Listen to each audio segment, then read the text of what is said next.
Hello दोस्तों, मैं Angad sir e learning with Durgesh में आप सभी दोस्तों का स्वागत करता हूं। जैसा कि संख्या पद्धति में हम लोग चर्चा पे पहुंचे थे टाइप 5 पे, और अभाज्य संख्या की बात हम लोग किए थे। तो अभाज्य संख्या क्या होती है इसकी हम चर्चा करते हैं।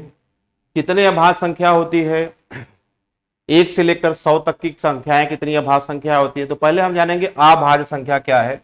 पहली क्लास में मैंने आपको बताया था कि अभाज्य संख्या क्या होती है। तो अभाज्य संख्या आपको पता है कि ऐसी संख्याएं जो एक से और स्वयं से विभक्त हो जाए। और ये भी मैंने बताया था कि सबसे छोटी अभाज्य संख्या, सबसे छोटी अभाज्य संख्या, सबसे छोटी अभाज्य संख्या 2 होती है। सबसे छोटी अभाज्य संख्या 2 होती है। ठीक है, देखिए अब पूछा जाता है 3 अंकों की सबसे छोटी अभाज्य संख्या, सबसे छोटी अभाज्य संख्या तो कितनी हो जाएगी जरा बता दो। तो 101। और अगर आपसे पूछ दे 3 अंकों की सबसे बड़ी अभाज्य संख्या, सबसे बड़ी अभाज्य संख्या तो 99। बात समझ में आ गई बच्चा। अब देखो एक से लेकर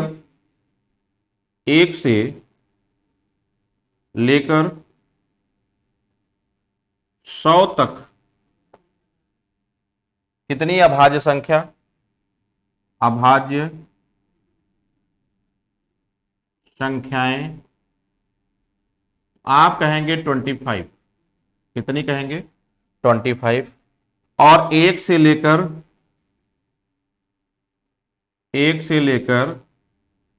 50 तक अभाज्य संख्या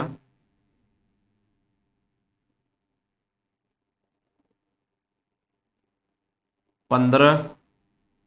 तो बचा बच्चा 50, 51 से लेकर 100 तक, 51 से लेकर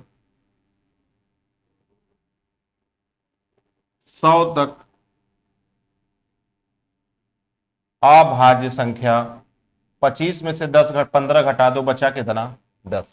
ये तो छोटी छोटी बातें, कुछ अभाज्य संख्याओं के बारे में मैंने आपको बताया कि अभाज्य संख्या क्या होती है। ऐसी संख्याएं जो एक से और स्वयं से विभक्त होती हैं। क्लियर हो गया बच्चा? पहली बात। दूसरी बात, सबसे छोटी अभाज्य संख्या कौन सी होती है? 2 है। इकलौती अभाज्य संख्या है जो सम भी है। इकलौती ऐसी अभाज्य संख्या है जो सम है। 3 अंकों की सबसे छोटी अभाज्य संख्या 101। 3 अंकों की सबसे बड़ी अभाज्य संख्या 997। 1 से लेकर 100 तक अभाज्य संख्या, 1 से लेकर 100 तक 25। तो 1 से 50 तक 15। तो 51 से लेकर 100 तक 10 छोटी अभाज्य संख्या, 10 अभाज्य संख्याएं होती हैं। कई बार ये प्रश्न छोटी मोटी परीक्षाओं में और बड़ी परीक्षाओं में पिछले 2016, 13, 14 में ऐसे प्रश्न पूछा गया है।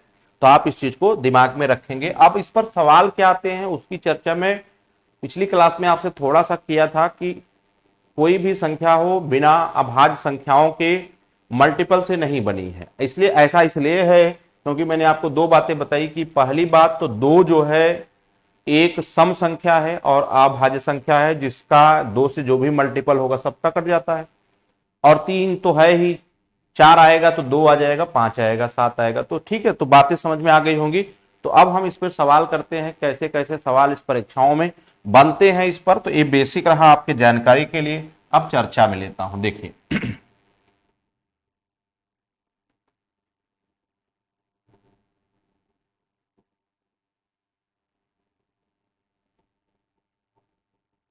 समझिएगा बातों को। जैसे मैं कहूं 1080 में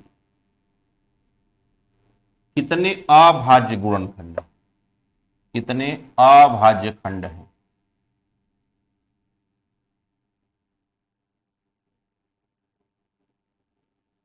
कितने अभाज्य खंड हैं? अब 1080 का आप फैक्टराइज आप कर सकते हो, कर लो। 1080 तो देखो, 2 × 5 = 10, 2 × 4 = 8, 0, 2 × 27 = 54, 0, 2 × 135, 3 × 45, 3 × 15, 3 × 5 = 15 और 5 × 1 = 5। तो आप देख रहे हैं बच्चे, 1 2 3 4 5 6 7, कितने? 7 अभाज्य खंड हो गए, इसके गुणनखंड हो गए। तो 7 आंसर हो गया इस सवाल का। ये तो बेसिक सी बात रही कि आप ऐसा सीखे भी होंगे कई बार। जैसे दूसरा एक प्रश्न और ले लेता हूं मैं, देखना कि मान लो अगर आपसे तुम पूछ दे 240 में कितने अभाज्य खंड हैं? कितने अभाज्य खंड है? कितने अभाज्य खंड हैं? तो 240 की मतलब है कि आप करेंगे तो 2 गुणा, देखो 120 बचा, फिर 60 बटा, फिर 2 बचा, फिर 60 में 30 बचा, फिर 2 बचा, 15 बचा, 3 बचा और 5 बच गया बच्चा। ये कर लोगे ऐसे ही। तो 2 दूना 4 दूना 8 दूना 16 3 48 पंजे 240। तो कितने अभाज्य खंड हो गए? 3 इधर और 3 इधर। तो कुल संख्या हो गई 6। अभाज्य खंडों की संख्या हो गई कितना? 6। और बात हो गया समाप्त। बोलिए। तो उम्मीद करता हूं बच्चे ये बातें 2 क्वेश्चन से आपको मैंने समझा लिया, समझाया तो आपको समझ में आया होगा कि कैसे ऐसा हो गया। क्लियर हो गई बात? बोलो। ठीक है, चलिए अब शुरुआत करते हैं कि इसके जब दूसरे टाइप में आप चलोगे तो कैसा प्रश्न बनता है। देखो, या ए में लिख लेना, अब बी में लिखना।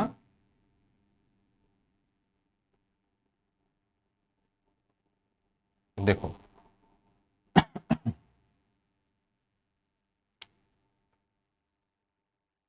कहता है जैसे मान लो 18 का पावर 142 में,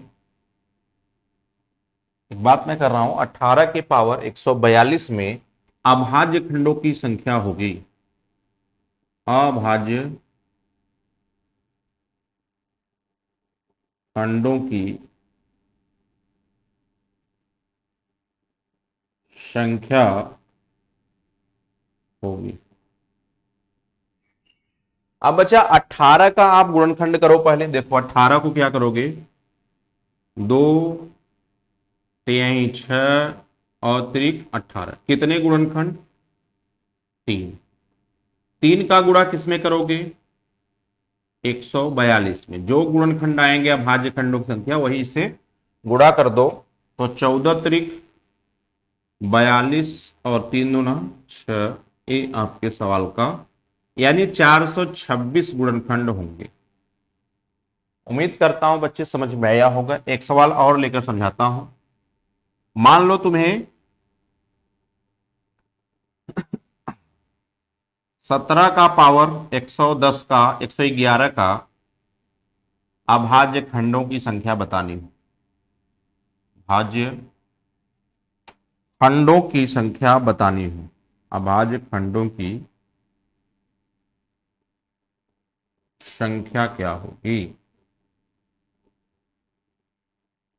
मान लो आपको ये बताना हो कि 17 का पावर 111 में अभाज्य खंडों की संख्या क्या होगी, तो क्या करोगे आप? केवल इस 17 का मल्टीपल एक ही होगा भाई, एक तो 17 ही होगा ना, 1 × 17 17 ही होगा एक। तो 1 गुणा 111 यानी कितने हो जाएंगे? 111। उम्मीद करता हूं बच्चे ये बात भी आपको समझ में आई होगी। पहले हम अभाज्य खंडों की संख्या निकालेंगे, जो पावर होगा उसका उसमें हम मल्टीपल कर देंगे। हमारी बात हो गई क्लियर। पहली बात हो गई। पहली बात बेसिक सा हुआ, दूसरी बात थोड़ा सा पावर के रूप में हुआ, तीसरी बात हम करेंगे उसमें क्या चर्चा है ये समझिए।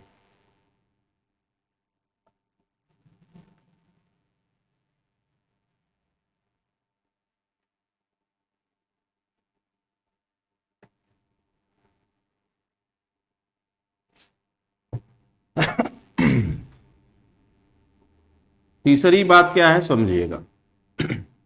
अगर मैं बात यही 25 की पावर 140 गुणा 20 की पावर 121 गुणा 39 का पावर 113 में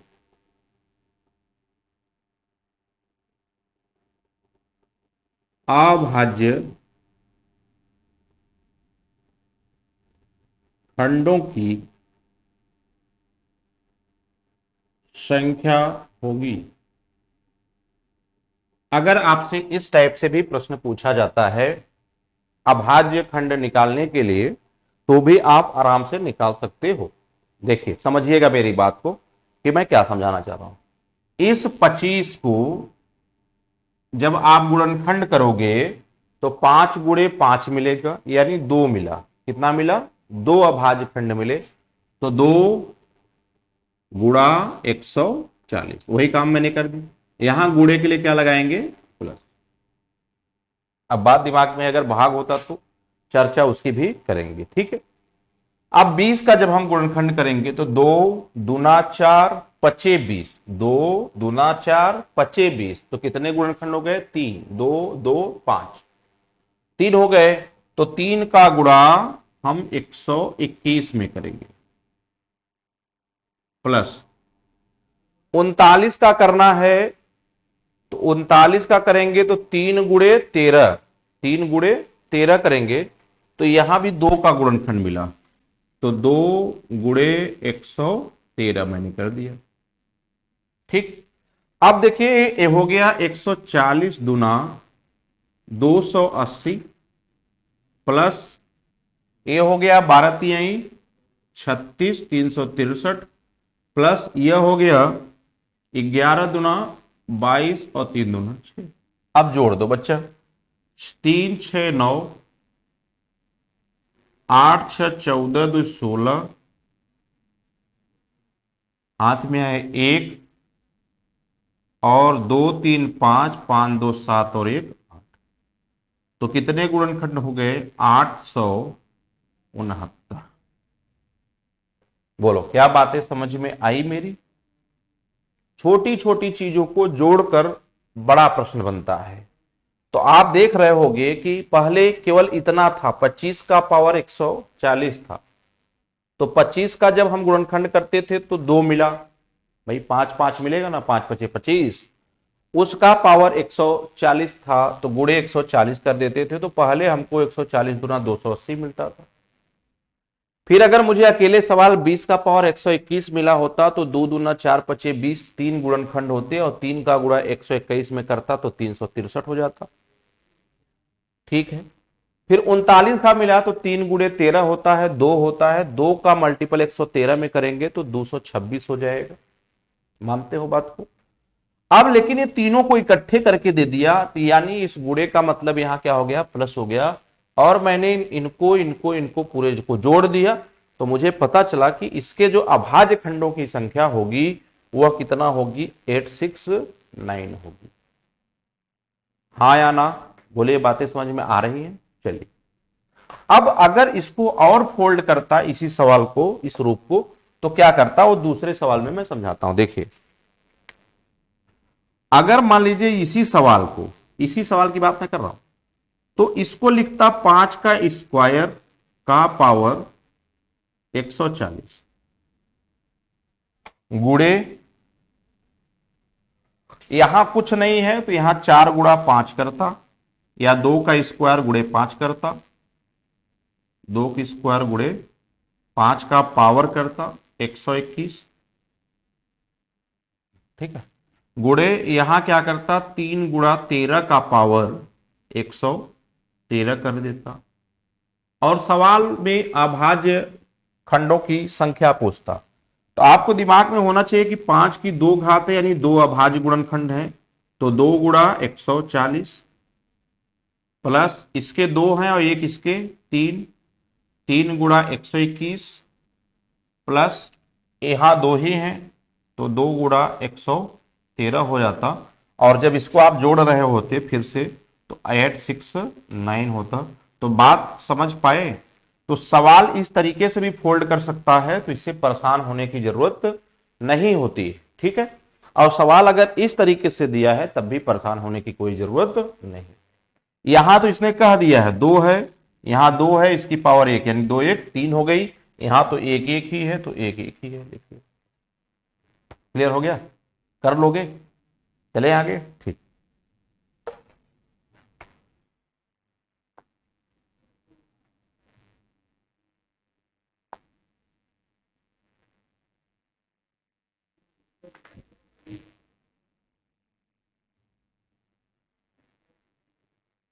अब ए बी सी टाइप मैंने आपको बताया, अब आपको मैं डी वाला पे चर्चा करता हूं।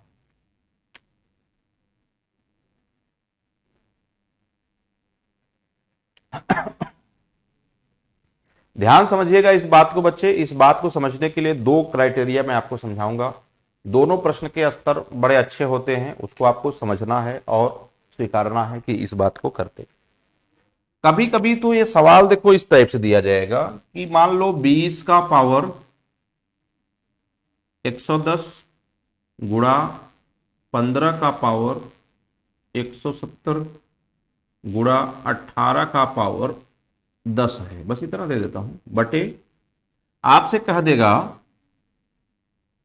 आपसे क्या कहेगा इस बात को समझिएगा कि 17 का पावर 110 गुणे 16 का पावर 40 गुणे 13 का पावर 20 में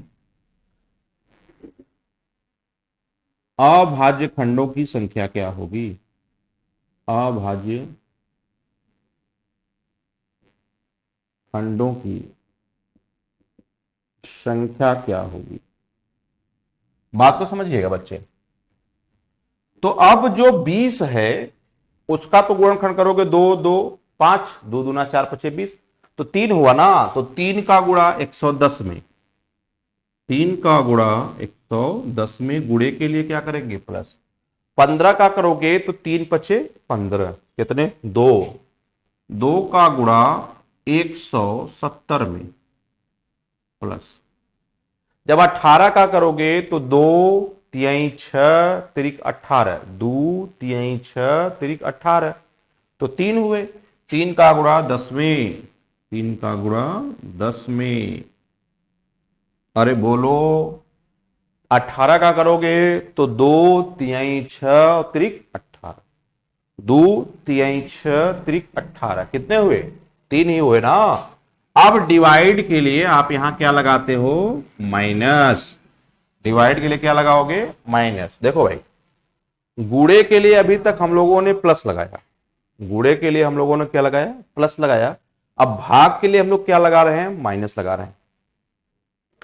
17 का आप गुणनखंड करेंगे तो 1 गुणे 110 प्लस 16 का करेंगे तो 2 दूना 4 दूना 8 दूना 16, 4 गुणनखंड हुए, तो 4 का गुणा आप किससे करोगे 40 से, क्लियर हुआ, प्लस 13 का गुणनखंड करेंगे 1 गुणा 20, 1 गुणे 20 से।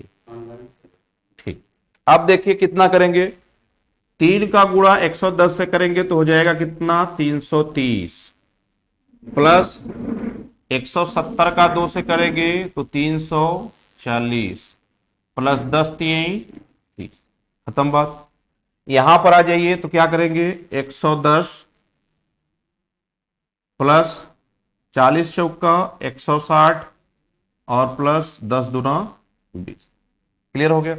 अब जोड़ दो, 0 0 0 जोड़ दो, 4 3 7 3 10 और 3 3 6 1 7, माइनस इसको भी जोड़ दो तो 0 0 0 हो गया बच्चा, 6 1 7 2 9 हो गया और 1 1 2 हो गया, तो 290 हो गया। अब घटा दो तो 0 1 और 4, तो 410 इस सवाल का क्या हो गया उत्तर। ठीक होगी, बातें समझ में आ गई होगी। लेकिन अगर इसी टाइप को, पहले इसको समझ लो, देखो एक बार दोहरा देता हूं, 20 का जो गुणनखंड आप करोगे, 2 दूना 4 पचे 20, 3 गुणनखंड, 3 का गुणा 110 में 330, 3 पचे 15, 2 17 दूना 34, 340, 3 2 तिहाई 6 त्रिक 18, 10 तिहाई 30, जोड़ दिया तो आ गया 7। अरे भाई 3 3 6, 670 ये हो गया, 30 700 हो गया। अब डिवाइड के लिए आप माइनस लगाते हो, ये पता ही है। तो 70 का जब 17 का करोगे तो गुणनखंड 1 होगा, 1 का गुणा 110 में करोगे तो 110 ही रहेगा। 16 का करोगे तो 2 दूना 4 दूना 8 दूना 16 होगा। 4 गुणनखंड होंगे, 4 चौका 16, 160 होगा। 13 का आप गुणनखंड करेंगे तो 1 होगा, 1 का गुणा आप 20 में करेंगे तो 20 हो जाएगा। अब आप इसको अगर जोड़ेंगे तो हो गया 700, इसको जोड़ेंगे तो हो जाएगा 280, ये हो गया 200, 270 और ये 20, 290 घटा दिया, हो गया 410। ठीक है, ये बात। अच्छा, अब सवाल को क्या करता है, इसी रूप को जो यहां लिखा गया है कैसे करेगा उसकी चर्चा मैं आपसे करता हूं। देखिए,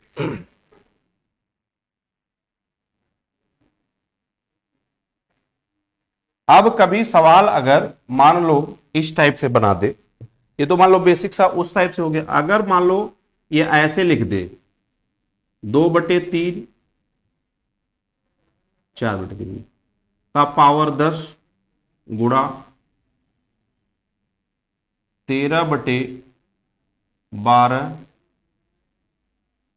का पावर 12 गुणे 18/19 का पावर 13 में अभाज्य खंडों की संख्या। सवाल वही है, बातें थोड़ा सा अलग है। देखो, यहां ऊपर वाले का ऊपर से करना। देखो, अगर इसको उस तरीके से सवाल बनाना चाहो तो क्या करोगे, इसको लिखोगे 4/4 का पावर 10 गुणा, इसको लिखोगे 13 का पावर 12, इसको लिखोगे 18 का पावर 13 बटे, इसको लिखोगे 3 का पावर भी 10 गुणे, इसको भी 12 का पावर 12 गुणे, इसको भी 19 का पावर 13। लिख सकते हो कि नहीं, कोई दिक्कत है इसमें? कोई दिक्कत नहीं। लेकिन इतना आपको लिखना नहीं भाई, वहीं से काम करना है। ये तो मैं आपको समझा दिया कि सवाल को ऐसे लिख सकते हो, लेकिन आपको करना कहां से, यहीं से करिए। देखिए, 4 में कितने, 2 2, तो 10 दूना 20, 3 में कितने, 1, 1 दहा में 10, तो 20 में से 10 गए 10, डायरेक्ट यहां 10 लिखो, प्लस 13 का गुणनखंड 1, 12 1 का 12, 12 का गुणनखंड 2 दूनी 4 तिहाई 12। तो अगर ऐसे लग रहा है तो 1 गुणा 12 लिख लो, यानी 12 हो गया। अब इसके लिए माइनस लगाओगे। अब 12 का क्या हो गया, 2 दूना 4 तिहाई 12, कितने गुणज 3, 3 का 12 में करोगे तो 12 तिहाई 36। चाहो तो -24 भी लिख सकते हो, लेकिन मैंने लिखा नहीं क्योंकि इधर वाला बढ़ा रहा था। प्लस 18 का करोगे, 2 तिहाई 6 त्रिक 18, 3, तो 3 13 में 39, माइनस 1 गुणनखंड 1 13 में 13। बोलो, बातें खत्म। अब देखो क्या कर सकते हो, ये हो गया आपका 12 10 22, और ये हो गया +39। माइनस लगाओ, इन दोनों को जोड़ दो, तो ये देखो 36 3 39 10 49 हो जाएगा। ये जोड़ोगे तो 49 हो जाएगा। आप देखो कि इधर 22 हो गया और इधर -10 हो गया, तो 22 में से 10 घटा दोगे तो उत्तर कितना आ जाएगा, 12 आ जाएगा। और यही सवाल का, उम्मीद करता हूं समझ में बात आई होगी। ठीक है, तो ये अभाज्य खंडों की संख्या ज्ञात करने का इतने तरीके से आप ज्ञात कर सकते हो। ये 5 टाइप हो गया आपका। छठवां टाइप हम शुरुआत करेंगे। देखिए, कुछ बची हुई चीजें थी जो डिविजिबिलिटी नियम की थी, बातें थोड़ी देर आपसे चर्चा और करूंगा। देखिए, जैसे आप करते हो डिविजिबिलिटी और रूल,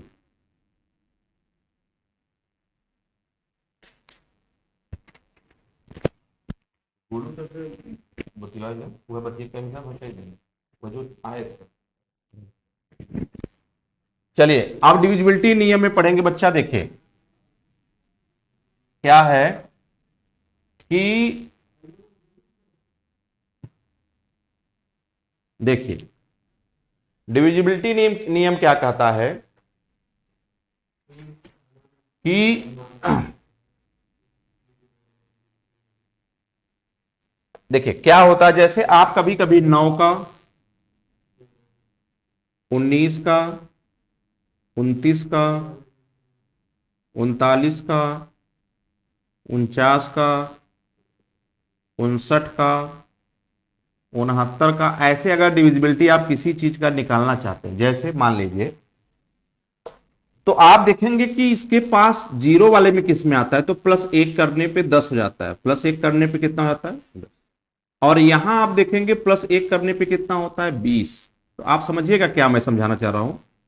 अगर इसको +1 करने पे कितना आएगा 30, इसको +1 करने पर कितना आएगा 40, और इसको +1 करने पे कितना आएगा 50। अब बात समझिएगा, जैसे मान लो कुछ किसी संख्या को हमको 19 से डिविजिबल करना है और हमें उसकी डिविजिबिलिटी नियम पता ही नहीं है, तो हम क्या करेंगे, देखो बेसिक सा बात बताता हूं आपको। मान लो मुझे 361 में 19 से डिवाइड करना है और मुझे 19 का नियम पता नहीं है, तो हम बनाएंगे कैसे। तो मेरे माइंड में यह आएगा कि 19 के आगे 20 आता है, 20 आ गया बच्चा, देखो 20 आया, तो ये जो 2 है इससे गुणा करके प्लस में हुआ है तो प्लस करते जाओ। देखो मैं समझा रहा हूं, देखो 1 का गुणा आप 2 से किए, 2 1 का 2 हुआ, 2 यहां जोड़ दो, 19 दूना 38। मान लो अब भी मुझे नहीं पता है तो क्या करेंगे, फिर एक अंक को 2 से गुणा करो, 8 दूना 16 और 16 जोड़ दो बच्चे, तो क्या 16 3 19 हो गया। तो क्या 19 से 361 डिविजिबल हो जाएगा, यस हो जाएगा। हुई कि नहीं बात क्लियर। देखो मान लो मुझे किसी प्रश्न में पता चला कि एक सवाल मुझसे पूछा गया कि कोई भी एक अटेंडम संख्या ले लेता हूं मैं, क्या यह 29 से विभक्त होगा, क्या यह 29 से विभक्त होगा, तो कैसे बनाओगे, ध्यान देना। अब तुम्हारे दिमाग में बात आनी चाहिए कि 29 के बाद जो 0 का नियम है वह 30 में आता है, तो अंतिम के अंक में 3 से गुणा करते चलो और इधर के पक्षों में क्या करते चलो, जोड़ते चलो। देखो 3 से मैंने गुणा किया, आया 6 त्रिक 18, जोड़ दिया, 8 7 15 और 8 1 9, 9 1 10 और 1805 होगी। फिर आप किससे गुणा करो, 3 से, क्योंकि 3 से गुणा करके जोड़ना है, तो 5 3 15 जोड़ दो, 5 8 1 9 1, अभी नहीं पता चल रहा है, फिर गुणा करो 3 से, 5 3 15 और जोड़ो 9 5 14 और 1 1 2 और 1 3। तो क्या बताओ 34 29 से विभक्त होगा, नहीं। तो यह संख्या जो है 29 से विभक्त नहीं होगी। क्लियर है।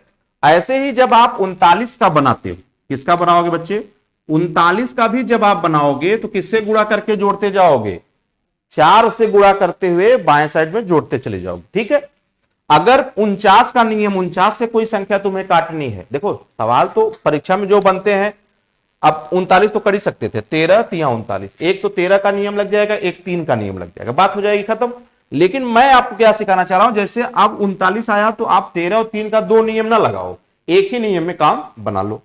वैसे ही जब 49 का नियम आएगा तो आप ये 7 और 7 का नियम लगा सकते हो, लगा सकते हो कि नहीं लगा सकते हो, लगा सकते हो। लेकिन मैं क्या बताया कि 49 से नियम में 5 का गुणा करके घटा दो। जैसे मुझे पता है कि 98 49 से कटता है, तो तुम क्या करो, इधर का 5 से गुणा करो, 8 पचे 40, 40 जोड़ दो। अच्छा देखो ये 49 आ गया, अब तुम डायरेक्ट देख के मार सकते हो। क्लियर है, बातें समझ में आ गई। चलो ऐसे ही 59 का बना लेना, 69 का बनाना, 79 का बनाना। अब बात हम करेंगे कि ये तो ठीक है, ये तो बातें समझ में आ गई सर कि 9 में 1 जोड़ने पर 10 आता है, यानी 1 का गुणा करके जोड़ने चला जाना है। 19 में 1 जोड़ने पर 20 आता है, यानी 2 का गुणा करके जोड़ते चले जाना है। 29 में 1 जोड़कर 30 आता है, यानी 3 का गुणा जोड़ते हुए चले जाना है। 39 में 1 जोड़कर 40 आता है, यानी 4 का गुणा करते हुए चले जाना है। 49 में 1 को जोड़कर 50 आता है, तो 5 का गुणा करते हुए जोड़ते चले जाना है। तो मतलब अगर इस नियम को कभी भी इसने फॉलो किया तो कम से कम आप इतना तो, अब भाई 19 का नियम तो तुम्हें पता नहीं होगा किस संख्या से 19 कटेगी? किसी संख्या से नहीं, स्वयं से कटती है। हाँ, जब तुम्हें 38 का नियम पता होगा तो जो संख्या 38 से कटेगी वो कन्फर्म है किससे कटेगी? 19 से कटेगी, तब निकाल सकते हो। तो अब बात समझना,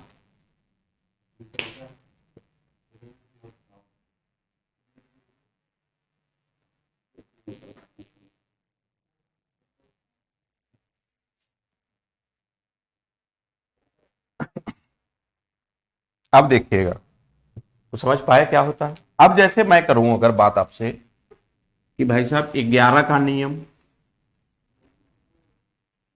मैं करूं 21 का नियम, 31 का, 41 का, 51 का, 61 का, 71 का, 81 का, अगर इस नियम करें तो इसमें से क्या घटाने पर जीरो आएगा? तो आप कहेंगे 1 घटाने पर 10 आ जाएगा, यहां भी 1 घटाने पर 20 आ जाएगा, यहां भी 1 घटाने पर 30 आ जाएगा, यहां भी 1 घटाने पर 40 आ जाएगा। ऐसे करके एक एक घटा के मेरे पे जीरो आएगा।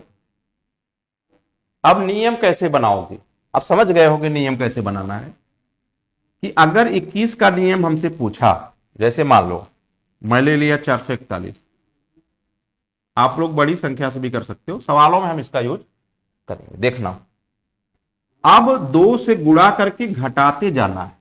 आप चलो यहां 2 से गुणा करो, 2 1 का 2, घटा दो तो कितना आ गया? 42।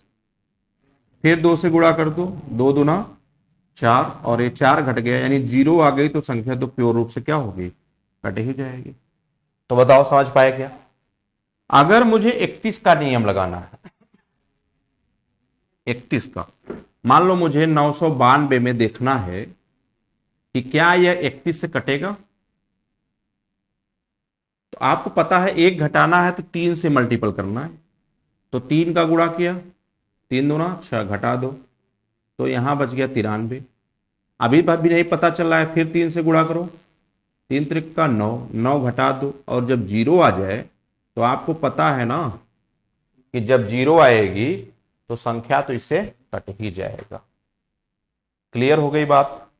बोलिए, कोई दिक्कत है? एक भी परसेंट का दिक्कत नहीं।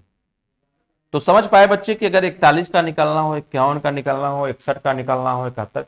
अब जैसे कई बार देखो 1001 का नियम पूछा जाता है, कई बार 101 का नियम पूछा जाता है, कई बार देखो ऐसी संख्याएं जो लगातार बार बार 6 बार आ जाती हैं, उन्हें 1001 से काट सकते हैं। तो ये सब चीजें हम चर्चा आपको सवालों के थ्रू करेंगे। बातें आप लोग जानते रहिए कि क्या क्या होता है। जैसे देखिए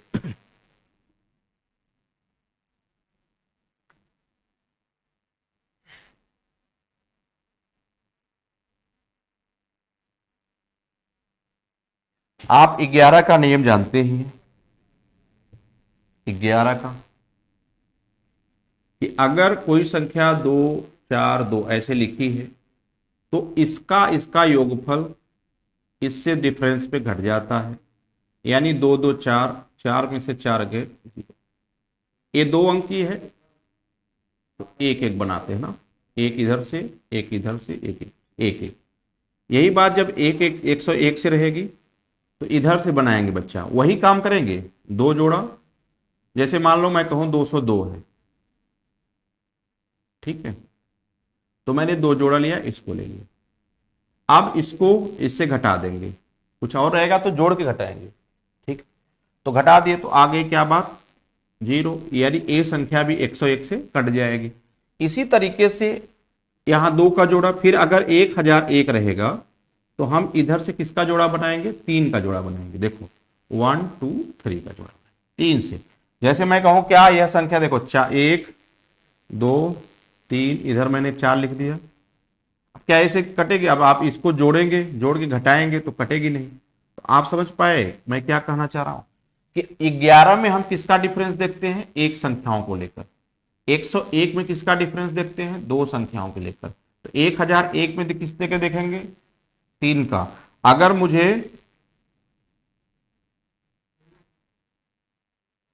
10,001 को देखना रहेगा तो कितने लेंगे? 1 2 3 4 का लेंगे। क्लियर हो गया? जितनी संख्या यहां बीच में बढ़ती जाएगी उतने संख्या का प्रोग्राम हम यहां से फिक्स करते जाएंगे। यह कहता है नियम। सवालों में इसको बहुत जरूरत है। मुख्य सवाल देखो 1001 है, क्योंकि 7 13 7 11 13 1009 1001। देखो जैसे 6 संख्याएं लगातार कोई आ गई, 2 3 2 3 2 3, मान लो ये संख्या आ गई, ठीक है, 6 संख्याएं लगातार आ गई। अब 6 संख्याएं जब भी लगातार आ गई तो आप बिना सोचे क्या करोगे कि 7 से 11 से 13 से और 1001 से डिविजिबल है। 6 संख्याएं कोई भी हो, यदि वह लगातार आ गई तो आपको यह दिमाग में रख लेना है, परीक्षाओं में वहां निकालना नहीं है, पता नहीं किससे काटोगे। तो आपको 2 बातें हमेशा दिमाग में रखनी है। पहली बात, ये 6 संख्या होनी चाहिए, लगातार होनी चाहिए। और इसके बाद ये किससे किससे विभक्त होगी, तो पहली संख्या 7, दूसरी संख्या 11, तीसरी संख्या 13 और चौथी संख्या 1001। अब देखो 1001 को देखना है तो क्या करोगे, 3 का जोड़ा बनाओगे। देखो 3 का जोड़ा बना लिया। इसको आपस में घटा दो। जब घटाए तो क्या है भाई साहब, शून्य ही तो आया। यानी जब ऐसी संख्याएं शून्य आ गई तो यानी वह तो 100% उससे क्या होगी, कट ही जाएगी। क्योंकि कटने वाली संख्या का जो रिमाइंडर होता है वह सदैव शून्य होता है। उम्मीद करता हूं बातें समझ में आई। रिमाइंडर कितना होता है, शून्य। अब हम चर्चा करेंगे गुणनखंडों पर। ये था डिविजिबिलिटी नियम। जब अच्छे अच्छे सवाल बनेंगे तब आपसे 49 का नियम, 69 का नियम, 89 का नियम, 82 का नियम पूछा जाएगा। और जब सिंपल पूछे जाते हैं तब तो 13 12 14 से आप काम चला लोगे। चलिए चर्चा करेंगे गुणनखंडों की। किसकी चर्चा करेंगे, गुणनखंडों की। देखिएगा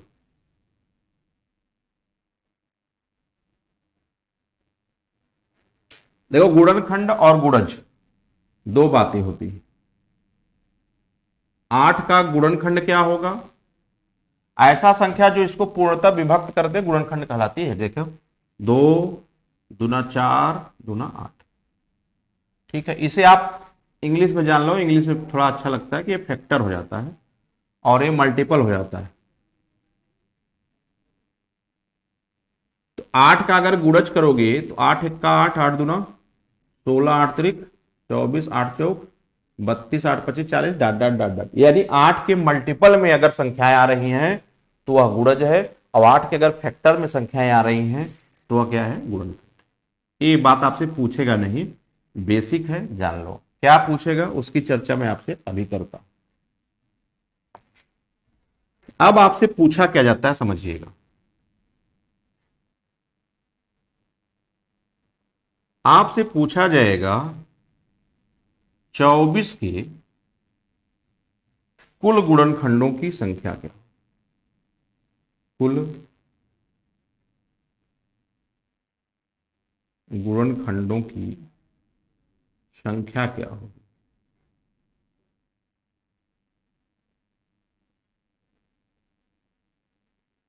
तो समझना मेरी बात को, थोड़ी देर और समझाता हूं। ये देखो,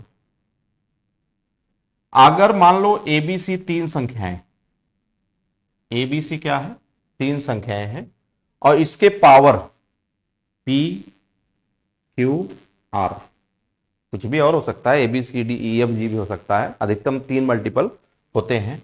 तो कुल गुणनखंडों की संख्या निकालने का जो हमारा फॉर्मेट होता है वह होता है P+1 गुणा Q+1 गुणा R+1। अभी मैं थोड़ी देर आपको समझाता हूं, लेकिन अब बात आई कुल गुणनखंड। तो कुल गुणनखंड में 2 बातें होती हैं, एक तो होता है सम गुणनखंड और एक होता है विषम। तो आप सम पूछेगा तो क्या करोगे,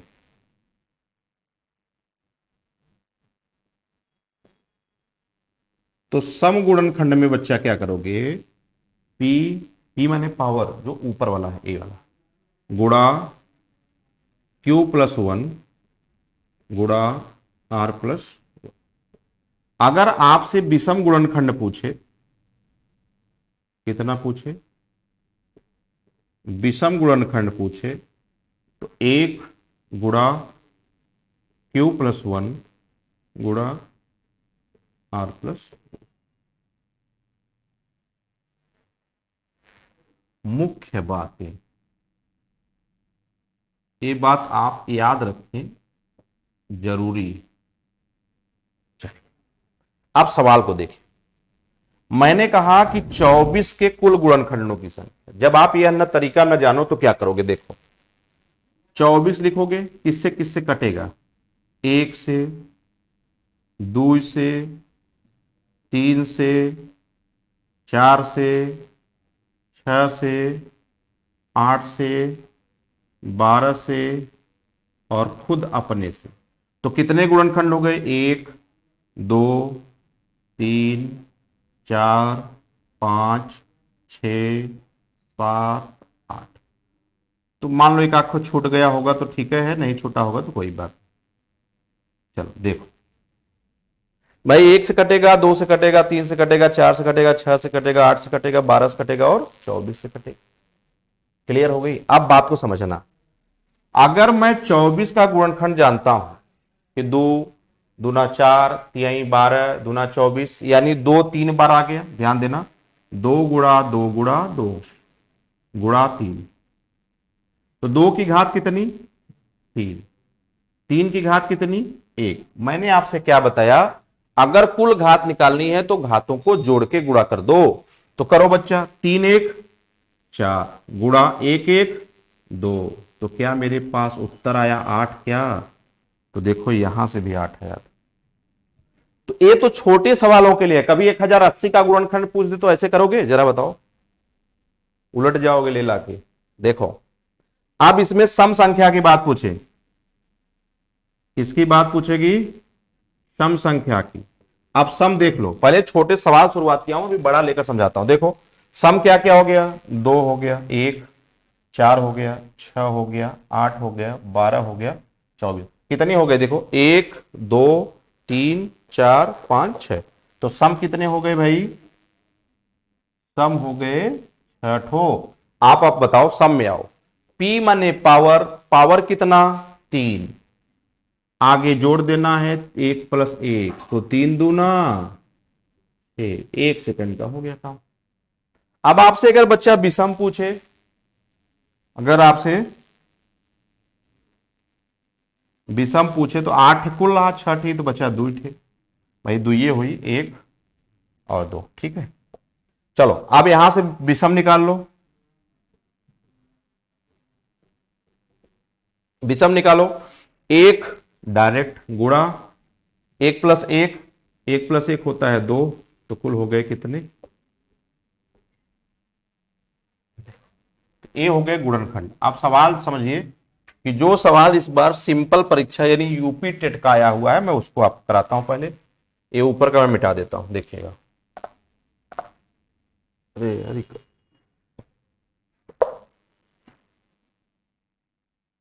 देखिए क्या पूछा है यूपी टेट में, मैं आपको बताता हूं, पहले उसको देख लो तुम लोग। 100 कितनी संख्याओं से, कितनी सम संख्याओं से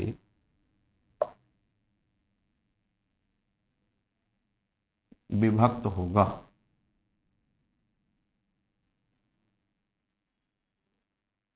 ठीक है, 100 कितनी सम संख्याओं से विभक्त होगा। अब देखिए 100 कितनी सम संख्याओं, अब बात आई थी इसको लगाने का तरीका। अगर जो लोग ये जानते होंगे वो तो तुरंत लगा देंगे, लेकिन जो नहीं जानते होंगे, पहले नहीं जानने वाले की बात करता हूं। अभी 100 पे चल रहा हूं मैं, 24 से डायरेक्ट 100 पर आया मैं। 2 से कटेगा, 4 से कटेगा, 5 से कटेगा, 6 7 8 9 10 से कटेगा, 11 12 13 14 15 16 17 18 19 20 से कटेगा, 25 से कटेगा, 50 से कटेगा, और तो कितनी संख्याएं हो गई बच्चा, 1 2 3 4 5 छ, 7, 8, 9 संख्या। अब भाई 100 का गुणनखंड क्या होता है जरा बताओ। 2 से किए, 2 दूनी 4, भाई 4 हो गई, 25 बचा, 5 गुणा 5। तो 2 की कितनी घात, 2, और 5 की कितनी घात। टोटल अगर पूछा गया होता तो मैं क्या करता, घात में एक एक जोड़ के गुणा करना है, तो 2 1 3, 2 1 3, 3 त्रिका। तो देखो यहां से कुल कितनी संख्या आई। इसमें और इसमें जरा अंतर देखो। अभी 1080 की बात मैं करूंगा तब तुम्हें समझ में आएगी कि कितना अंतर। आप देखो, लेकिन ये तो पूछा नहीं कि टोटल बता दो, आपसे सवाल में पूछा था केवल क्या, सम संख्या। तो सम देखो 1 2 3 4 5 और 6, 6 ठो सम संख्या हो गई। सम संख्या कितनी हो गई जरा बताओ, 6। और मैं सम के लिए आपको क्या बताया कि केवल हु बहु पावर गुणे आगे वाले पावर में +1, तो दो तीन 6, तो सम हो गई 6। अगर मैं बात विषम की करता तो 1 गुणा आगे 2 + 1, तो 3 1 का 3, ये 3 ये 6, बात हो गई क्या। तो ऐसे आसान सी बातें करना सीखना चाहिए, क्योंकि यह वाला मेथड बहुत कठिन हो जाता है जब आप पढ़े नहीं रहते हो, जाते हो परीक्षा में बैठ जाते हो, तो पहली बार आप ऐसे ही लगाओगे ना अगर जान रहे हो तो। लेकिन लगाना कहां तक है ये वाली बात, तो मुख्य बात आपको दिमाग में रखनी पड़ेगी कि P+1 Q+1 R+1 अगर टोटल नंबर निकालना है गुणनखंडों की, तो याद रख लो total number P+1 Q+1 R+1। PQR क्या है, यहां पर पावर है। PQR का मतलब क्या है, घात है। सम गुणनखंड निकालनी है तो PQ+1 R+1। P क्या है मैं बार बार बता रहा हूं, PQR यहां पर पावर है। विषम गुणनखंड निकालना है तो यहां पर एक और एक Q+1 और यह R+1 पे चर्चा करें, ठीक है। अब बात आई 1080 की करता हूं, देख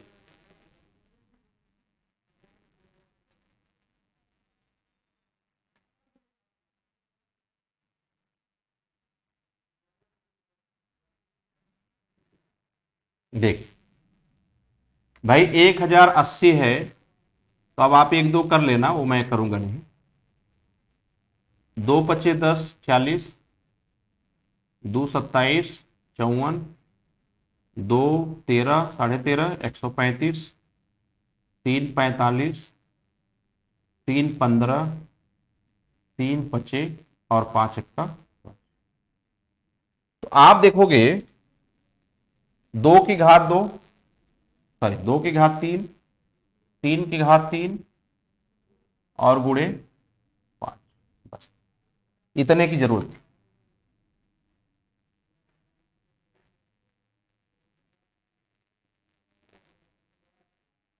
गुणनखंडों की संख्या। चलिए मैंने क्या बताया, कुल गुणनखंड पावर में एक एक जोड़ दो, तो टोटल हो गया फैक्टर 3+1 गुणा 3+1 गुणा 1+1, तो ये 4 गुणा 4 गुणा 2, तो 4 चौक का 16 और दूना कितने गुणनखंड हो गए, 32। तो करने में तो पूरा व्हाइट बोर्ड ही भर जाता मेरा, थोड़ा का होता है 32। अब चलिए बात को समझिए बच्चा, तो ये हो गई टोटल। अब सम का क्या हो जाएगा, इवन फैक्टर। भाई साहब इवन फैक्टर मतलब सम संख्या का गुणनखंड, तो क्या है P 3 गुणा बाकी वही 3+1 और 1+1, तो 3 गुणा 3 1 4 गुणा 2, तो 4 3 12 दूना 24 की। अब भाई विषम पूछे तो यहां से घटा भी देना 8 को, यानी विषम कितना बचेगा, ऑड, ऑड फैक्टर बचेगा 8। कैसे, तो 1 गुणे 3+1 गुणा 1+1, तो 3 1 4 गुणा 1 1 2, तो 4 दूना 8। तो देखिए भाई पूरी बातें मैंने आपको समझा दी। अब जितने भी ऐसे प्रश्न आपको कभी भी मिले कि गुणनखंडों की संख्या क्या निकालनी है, एक जगह नोट डाउन कर लेना, जो यहां पर मैंने बातें लिखी थी, इसी पे आपका काम हो जाएगा। समझ बात आ गई? चलो,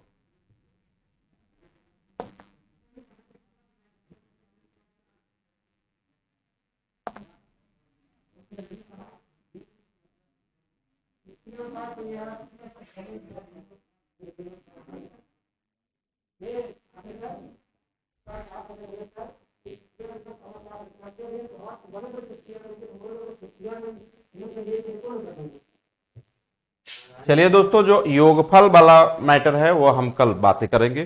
ठीक है, धन्यवाद।